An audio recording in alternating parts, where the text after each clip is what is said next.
Welcome back to another How to Succeed podcast. I'm your host, Mike Montague, Director of Community Engagement at Sandler. And this week, we are talking about how to succeed in the new age of customer education with Courtney Sembler. She's Director of the HubSpot Academy over at HubSpot.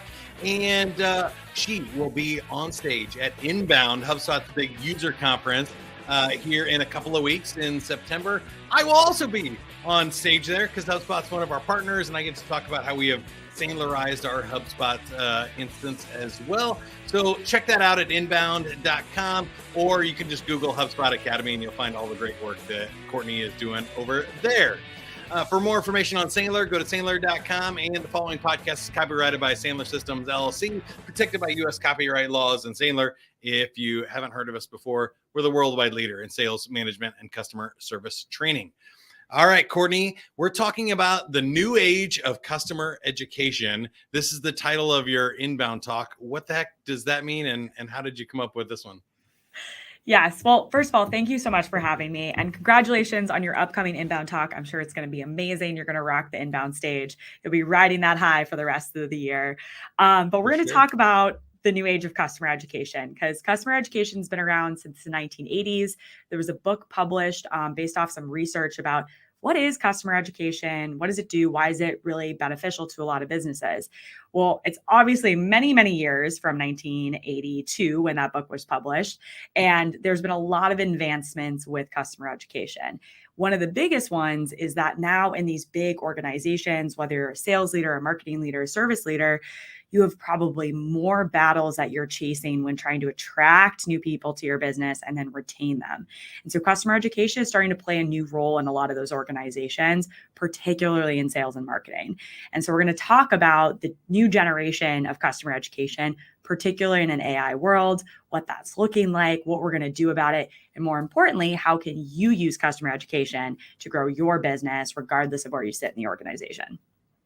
That's awesome. Now for Sandler people, Sandler trained people, I have several different kind of upfront agreements and caveats here. I think sometimes we talk in the sales call about not necessarily doing customer education when you're supposed to be selling. This is a discovery call. We don't want to teach them how to solve their problem so they just take it for free and go on, or tell them exactly how we're going to do it so they can price that with the competition and run away with our education. But in marketing, you do need to do some education. We call it spilling the candy. We need to give away some free candy here on Halloween so that people come to our house. And then also, you're really big into L&D, and it's more about customer activation and customer success. We obviously need to do a ton of customer education there. So I think that's kind of one of the common myths or misconceptions that I see is people do education at the wrong time, and people aren't ready to hear it, or they're not bought in yet. They don't know why they should even care about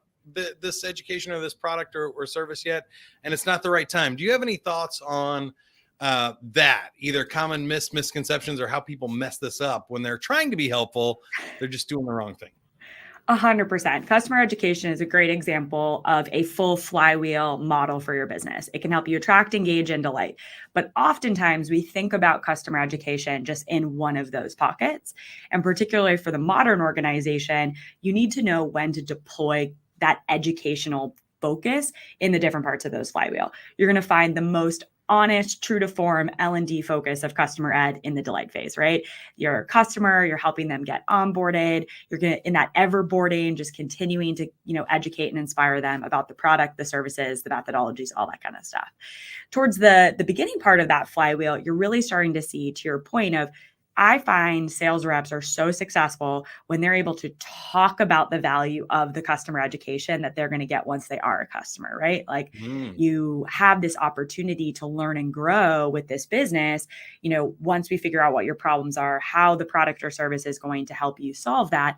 And guess what? On top of that, you have this huge library of customer education. So when I'm not there day to day to help you through it, or your CSM, no worries, you have the opportunity. And so it's less about educating in the sales process and more about how to sell with the customer education. We talk a lot about that internally of like, how do you sell with Academy? Get people excited about it.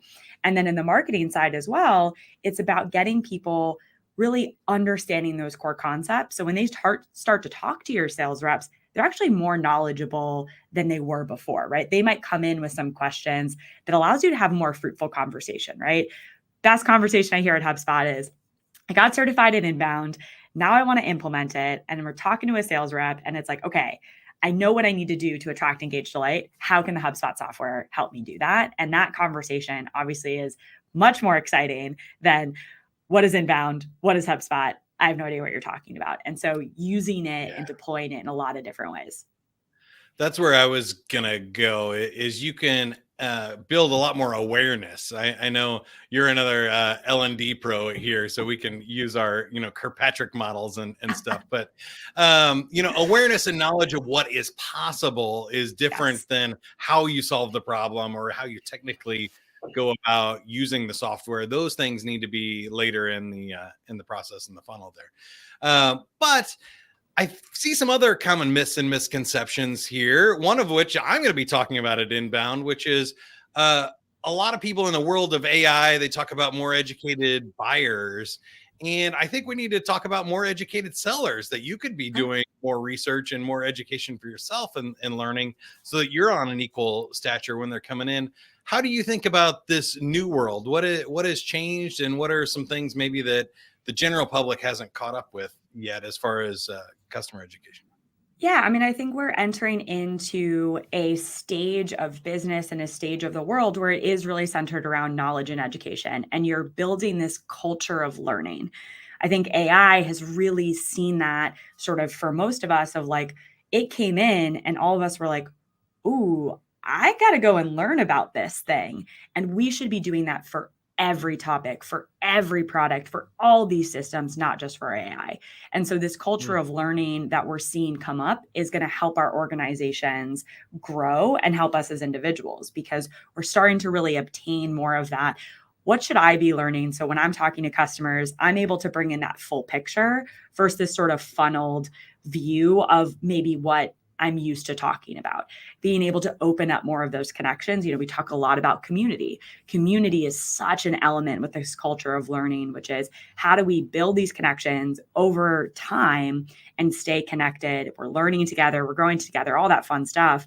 But then the other piece of that I think is sort of nuanced and maybe we're not thinking about yet is, if we don't want to be disrupted, if we don't want to be disrupted like things like AI, we have to maintain that level of knowledge and experience and then do something that AI can't, which is build the connection, bring in the contextual example, be able to apply this concept and this concept and be able to bring that all together. And that comes from that continuous learning motion. Yeah, I love that. We're looking at a lot of that with Sandler and how sales people bring value, right? Is you need to be able to answer the questions they can't Google, or ask them the questions they didn't know they should have Googled, because they're not a pro in the industry, and there's some real value that humans can bring. But I wanted to ask you a little bit more about the value AI can bring, because I see one of the interesting things being on both sides of it, human and AI, personalization these days. That if you're doing the same pitch to every customer, or even the same education in L&D and in HubSpot Academy and other things, it has to be such a personalized learning path anymore. People's I just say acceptance of wasting their time or their patience with stuff that's not relevant to them is just dropping dramatically. Are you seeing that across all industries and stuff there too? Oh, definitely. I mean, we've been talking about, capital P personalization for years, and it just keeps coming back. Like, everyone wants that tailored experience. They want to feel as if you're reaching out to them with that context, particularly in a global environment, that cultural nuance that you're not going to get from just the wide variety of people. And AI can really help us in that, because to do personalization, you have to learn, you have to explore, you have to do that. And so AI can help us automate some of the things that are preventing us from getting into that sort of upper space of learning and engagement. And so in the L&D world and in customer education, some of the bigger tasks that we have is, all right, you want to create all these courses, or you have to edit them. You have to go in and make sure that they are copy edited and developmental edited, like all that stuff. AI can play a huge part in that. Localization is another big element. You want to take this global, you want to localize more content efficiently. There's so many tools on the market now that are going to help you do that in a way that's streamlined, which is going to free up your humans to go and learn, build the personalization, and make those connections. And I think that's one of the more realistic and maybe not as sexy implementations of like AI, but it's going to help us so much with what we're trying to do long term to free up that space for our teams and for ourselves to really get at that contextual piece, which is that personalization. Well, thank you for helping us get our attitude right and our heads around this. And I want to move to the behavior bucket of our goals, plans, and actions. And I have no idea how much of this is actually in your inbound talk. They can show up to inbound and hear it or get access to the recordings and stuff. But the question, maybe it's just selfishly for me, is around how do we actually do this? Because I feel overwhelmed, even as a professional in this, that there's long form, there's podcasts, there's video content, there's short form now, there's on-demand learning, there's tools and all kinds of stuff that has blown up in the last few years. And I don't know which ones are most effective, and I don't necessarily know which ones maybe get the attention and the engagement that they should either. It's a great question, and it's going to look different for everyone. And that's why I love that you frame this behavioral piece around goals and what we're going to do, because we have to start everything with customer education, learning, whatever form, blog, YouTube, podcast, with what are you trying to achieve and who are you trying to achieve it with? And so we want to go back to what we would consider in the L&D world, some of the basics, like what are your learning outcomes, right? Like you want to create a video, cool. What do you want people to do with it? Is it short form? Is it long form? Is all going to be answered in the what do you intend with someone to do once they leave this podcast, this environment, this training, et cetera. And that's going to help open up that space for you to use all of those things in your toolbox, right? Customer education is one of those things that is so beautifully transferable to so many different formats. And I say that because if you don't have time, if you're like, Courtney, this is great, but I don't have time to sit down and write a course, I'm here to tell you that, like, don't worry, you can, because if you can take one of your main goals, let's say, is to improve retention, really common that we see in customer education, or increase product adoption. Whatever your product or service is, you probably have some sort of core element that you want to get across, how to use the tool, et cetera, a methodology of sort. Create that. That can be in written form, that can be in a short couple of videos, and then you can repurpose that. That script then becomes 6 blog posts.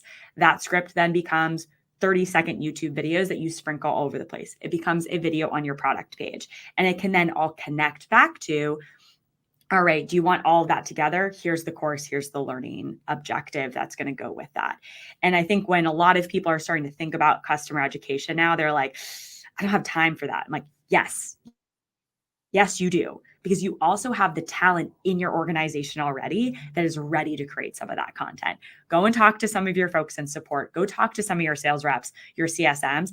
Ask them about how they talk about this with customers. That is going to be your first video, your first step. And then use it all. Like, don't limit yourself. Get creative. See what works and resonates with your audience, right? Video content resonates really well with the HubSpot audience. We've gotten them used to it. They like it. They like to see us on camera. They connect with us. That doesn't have to be true for your team or your customers or potential customers, particularly when we get into some of the technical topics and technical services. They might just want to see what it looks like. They don't need someone on camera. And you need to go through that kind of customer journey phase of like, what does that look like? How do we get there, to find out what those different formats are? Yeah, I know with salespeople, we see audio content do a lot better, like this podcast, because they're driving, they're on a plane, and they might not have streaming things, or they're heading to clients. People are still doing that, believe it or not. Maybe not in B2B and virtual sales, but in local companies and stuff, they're traveling around, they're driving around the city. They can't keep clicking buttons to get to the next short and watch 60 shorts on the way on their commute, but they can listen to a 60-minute audio podcast or one really long video like a webinar. And so I think that's really great advice of getting to know your audience and what they're looking for and stuff there. And we're all different learners. You and I learn differently, which means that our customers learn differently. And so by putting out multiple different formats, you can also serve your learner with that low touch, piece, like record a podcast, do the video element, do the audio version, and then have the script. You're able to serve the learner. They're still going to complete it. You're still going to get the data about them, and you've met them where they are without trying to do too much with limited resources. The other thing I would add there is I love that you mentioned repurposing, which is one of the other reasons I like doing this that we're doing right now is I can actually use AI tools. I can upload this video recording into an AI tool and it'll create 25 different short videos of powerful takeaways like the one I'm sharing right now. And we'll just put that one up online. And then you can create chapters in it and it can do the course descriptions and describe what's in chapters. It'll even give keywords that you can tag and put in your LMS system so that people can search and find it. And so you don't have to do a ton of manual labor anymore if you do some of the core things right, like getting the messages right, or like you said, interviewing the right person. Yeah. And going back, what do you want the outcome to be? Make sure that's there. And then you can take it in any direction that you want. I generally see trends toward on-the-job learning and more micro content and stuff, but I think there are still places for in sales like role plays and longer live workshops, or even us showing up at Inbound. It's not virtual this year. There's going to be 10,000 people in one place. That's an incredibly different experience and different opportunity than I'm sure everybody could have recorded their sessions and we put it out as one big online course or a bunch of short videos. What do you think the differences are between those? Are there any trends we should be aware of, or why we choose one over the other? It's a great question. And I think, again, sort of as we just talked about, it goes to what is your outcome that you're trying to get. The value of Inbound is, yes, the content in person, but also I'm going to be able to walk up to you afterwards and say, hey, Mike, loved that, but I'm really struggling with X, Y, and Z. Can you help me connect the dots? Again, the personalization, the contextual element that's going to be able to come in and then be able to do that, day in and day out. I was just at a conference this last weekend. There's just 30 of us and we did a case study and we really got into some of the elements, which in a virtual environment doesn't happen in the same way. Again, we're building that community and those connections. And I think when you think about it from a whole, this is where, again, you have your tool belt, you have your toolbox to be able to go in and decide what's right, what's maybe not right for certain situations. To me, the way you want to think about it is if you are providing information, if you go and look at Bloom's taxonomy and you're like, I just want people to understand what I'm talking about, that is a great fit for virtual, on-demand, pre-recorded content because it's not a two-way street. You're not engaging. If you're headed over to the other side and you want them to apply something, you want them to take action, you want to evaluate something, all right, that's going to be a two-way street. You might have to have them send you information, a practicum of sort, or open up a conversation. And that's where you can start to match and marry those things together of like, okay, what do I want them to do? What resources do I have to get them to do it? And is that a good fit for live facilitated training, instructor-led training, on-demand training, et cetera? And then sort of the added piece to your point on micro-learning, that is such a wonderful way to supplement so much of this. Come to my webinar, great, you may understand a concept, and then I'm going to have these really bite-sized snacks for you over the next 5 days to really supplement and dig in and start to change behavior. A lot of what we talk about when it comes to some of that more robust training in person, workshops, case studies, is you're trying to change behavior. You're getting someone to do something here and then try to do it over here. And that's where being able to bring a lot of that together, one of my biggest recommendations is use them together. Have the on-demand training be the prerequisite. If you cannot come to my live training unless you've gone and done this, because I'm not going to cover those basic topics in the live training. You're saving yourself time. You're really getting into that. And then thinking about even in just like a calendar year, things like Inbound, those take time, et cetera. But then you can really utilize that on-demand piece ahead and after, right? Not everyone's going to go the next week back to another big event, but you can say, hey, you attended Mike's training. Now go take this course of his to continue on with your journey. And, hey, by December, we're going to do another collection of workshops. Yeah, thanks for setting up my plugs too. Courtney and I have built a couple of courses already in HubSpot Academy too that are on demand. So if you can't make it to inbound, you can just sign up for HubSpot Academy for free and go check out some of the Sandler content in there. Shameless plug over, and I wanted to give you one more shot at techniques. We've already talked about a lot of techniques and tactics you can use for customer education, but I would thought maybe roll this back to the big one. When should we use customer education, and why is it so beneficial? What are some of the things we're trying to accomplish here in the strategies and techniques? Yeah, customer education is a great example of adding value before extracting it, right? If you're going to educate someone on something, you're providing them value before we potentially have an exchange of other goods, values, et cetera. And so if you think about your business and the customer journey, there's some key points in where customer education makes a lot of sense. I'll start towards the end, which is retention, which is you have a customer, they've been a customer for, 15 months. Great. They're probably wondering, what's next? How am I going to get more value from this product or service? How do I continue to evolve and, accomplish their business goals? That is the best place for customer education because you can repurpose it. You can engage with them in a way that works well for your business. Then you sort of back up, and that's very traditional, right? That's like can be on demand, those certification courses, in-app learning, like very bread and butter of customer ed. If you back up in the customer journey, onboarding is the next place that we see that common usage of customer education. Welcome to HubSpot. Welcome to Sandler. You don't know where to get started. I'm here to be your guide to get you to success. And from a business perspective, that technique of time to live for customers, which is how do you get them to the most fundamental thing that you want to do, which is like turning on your system, using your product, using your service. And that is such a key element of that technique. Can be very different depending on what your product and service is. Obviously, like if it's more technical in nature, et cetera, that's going to be that perfect combination of some personalization, some on-demand content, and then usage, right? How do you get them in there, follow along? This is the lovely combination of like get started guides with some videos, with some follow-up, et cetera.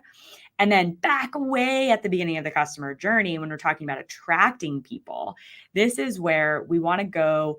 What I like to say is back to your fundamentals. What is the methodology you're teaching? What is the thing that you want those folks to be really excited about that might not have anything to do with your product or service, right? This isn't where you're getting into the nitty gritty of like how to punch this button to make this thing happen. This is getting into that education, that inspiration piece of if you use my product or service, if you choose to, this is also what you're getting. And that technique of deciding for you and your business what that is and how you're going to deploy it.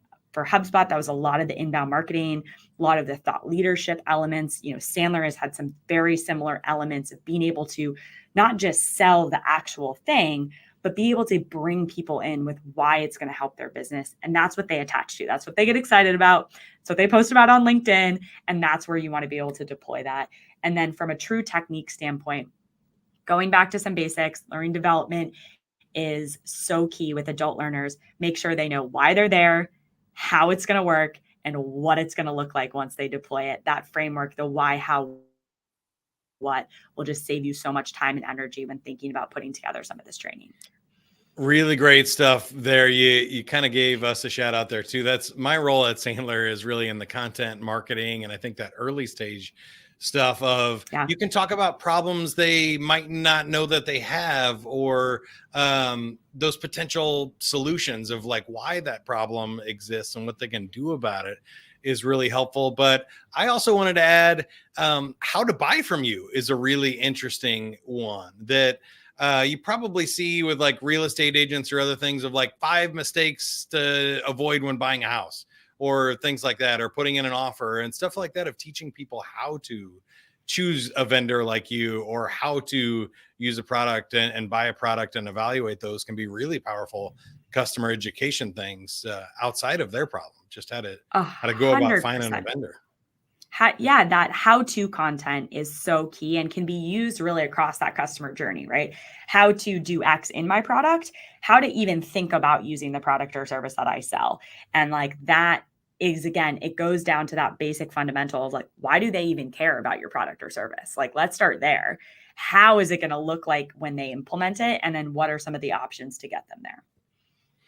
Once again, we're talking with Courtney Sembler. She is director at the HubSpot Academy. There's a couple of Sandler HubSpot Academy courses. You can check out those, how to start more interesting sales conversations and all kinds of good stuff in the HubSpot Academy. So go check that out. But also, both of us will be speaking at Inbound. Go to inbound.com, find more information. They always have huge celebrity guests as well. So, you and I like to say Reese Witherspoon is opening up for us. Courtney, Yes. we're really No. Reese is opening for me. We have a really good connection. She's actually going to talk about customer education. Obviously, like she's just teeing me up. Perfect. So great event. Go to inbound.com, find more information. It's coming up here really quick. So hopefully you're listening to this podcast right away. If not, there's always next year. We'll see. They'll do it again, I'm sure. Okay. I wanted to get to know you a little bit better, Courtney. In this point in your career, how do you define success for yourself? It's such a great question. 2 ways I define success for myself, which is the first is, am I helping others? That's been a big trend in my career, started in the nonprofit space, now doing customer education. It's like, am I able to help others in whatever I'm doing, whether it's a team member, a customer, a potential customer? How am I providing that support? The second is, am I not the smartest person in the room? And I know that's something that a lot of people say, but for me, not coming from a traditional like customer ed background, not having the same kind of pathway into it as other L&D professionals, to me, it's been about that learning journey and being able to absorb so many thoughts and ideas from other people in the room and being able to make sure that I'm continuing to growing every day. Like that's something that's really important for me. And success is really dependent on that for me as well. Like if I reach that plateau and I'm sitting around, I'm like, oof, all right, time to jump to that next S curve and push myself. Great stuff there. What about the flip side? Was there a biggest failure you're most proud of, or a particularly hard lesson learned you had to get over in order to be successful? I mean, there's probably too many to count in there. Like, I'm sure if I really thought about it, I think the biggest failure that I'm proud of, and I love that you phrased it that way, because failure is something to be proud of. It means you've learned and hopefully it meant you grew from it as well. As early on in my HubSpot career, I tried to take on so much. I wanted to be the best manager. I wanted to be the best executor. I wanted to just perform 110% every single day. And my leader at the time came to me and was like, you are not meeting expectations. And I was like, what? No, like I'm doing it all. And she was, you don't understand what you're trying to be good at. And you're playing whack-a-mole with problems and it's not making you effective. And so yes, the minute task you're doing well, but from the strategic level, from a growth perspective, you're not. And that, like as a perfectionist at heart, that hit me so hard.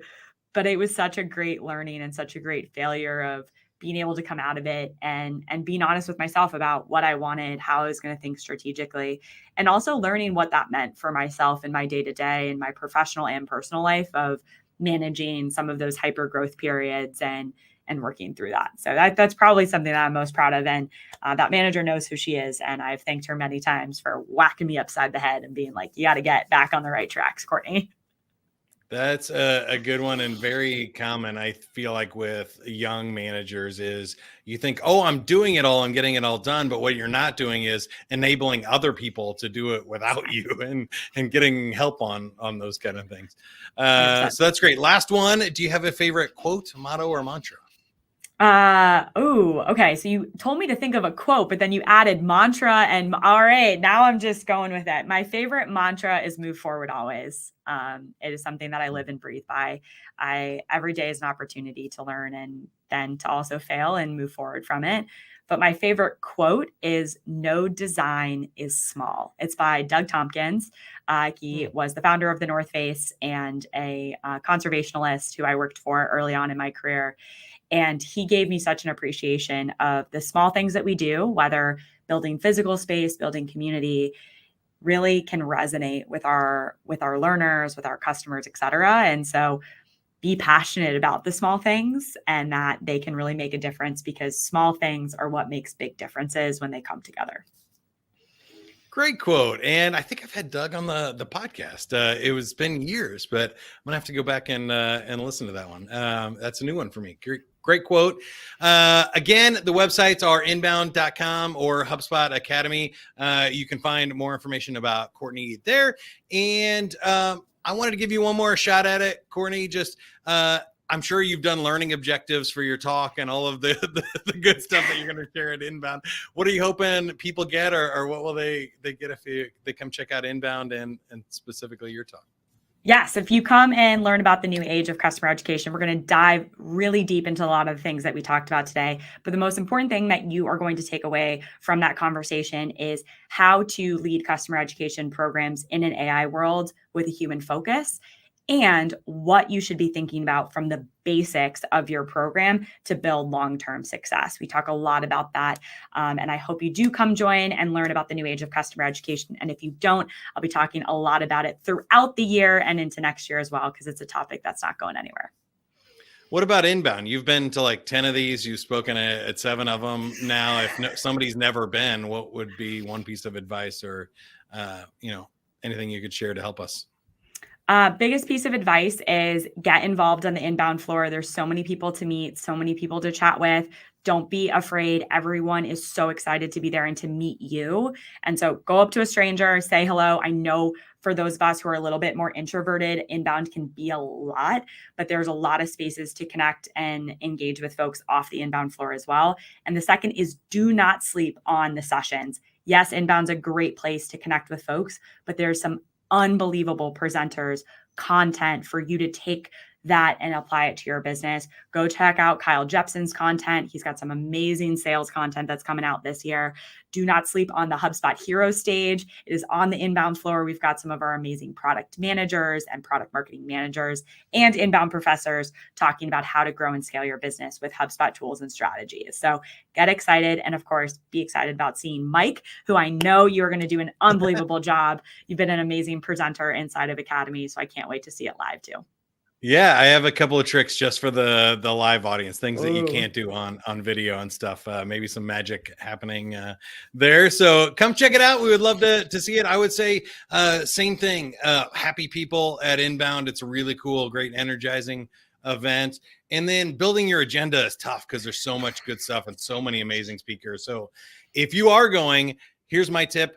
Do like one for you and one for them, like one session that you just really want to attend. You want to go, I've seen like Oprah and Obama and all kinds of cool people. You're like, okay, I just want to go hear that, but then something that's for the company too, and be like, hey, look, boss, I went and I learned this and it was strategic and tactical. And make sure you balance, because I think sometimes if you do all one that's all business and you're like, I didn't really get the thing, like mix the motivation and the how-to magic in there. 100%. Inbound is both personal and professional experiences all wrapped up into one great package.